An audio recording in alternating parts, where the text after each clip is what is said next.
जी हाँ साथियों, आप एकदम सही सुन रहे हैं कि केंद्र सरकार ने 35 समुदायों को ओबीसी की कैटेगरी का आउट कर दिया है।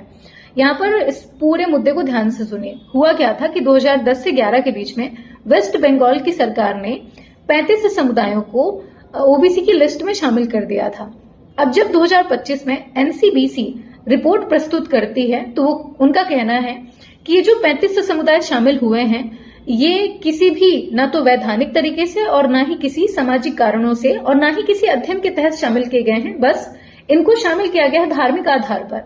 अब ये पूरी रिपोर्ट जब सामने आती है तो खलबली मचती है और कहीं ना कहीं सरकार डिमांड करती है कि इन्हें आउट कर दिया जाए। लेकिन आउट करने के आधार क्या होते हैं, तो ध्यान दीजिएगा कि ओबीसी की कैटेगरी में उन्हें ही शामिल किया जाता है या फिर उन समुदायों को शामिल किया जाता है जो कि शैक्षणिक और सामुदायिक दोनों ही तरीके से पिछड़े हों, है ना। और इनका वर्णन संविधान के अनुच्छेद 15(4) और 16(4) में आपको दिखाई पड़ता है।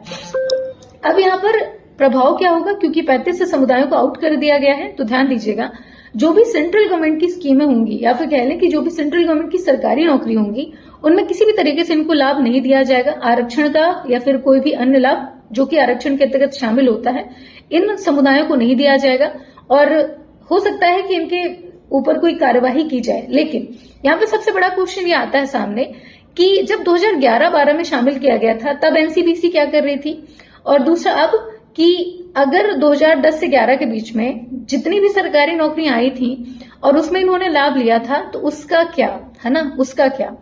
तो देखते हैं आगे की क्या इन्फॉर्मेशन होती है। जैसा भी होगा हम आपसे सामने साझा करेंगे। लेकिन अब यहाँ पर सोचने वाली बात यह है कि एनसीबीसी ने इतने सालों के दौरान अब जाकर के रिपोर्ट प्रस्तुत की है, तो क्या इन समुदायों को बाहर करना सही था या गलत? आपका क्या कहना होगा बताइएगा जरूर। धन्यवाद।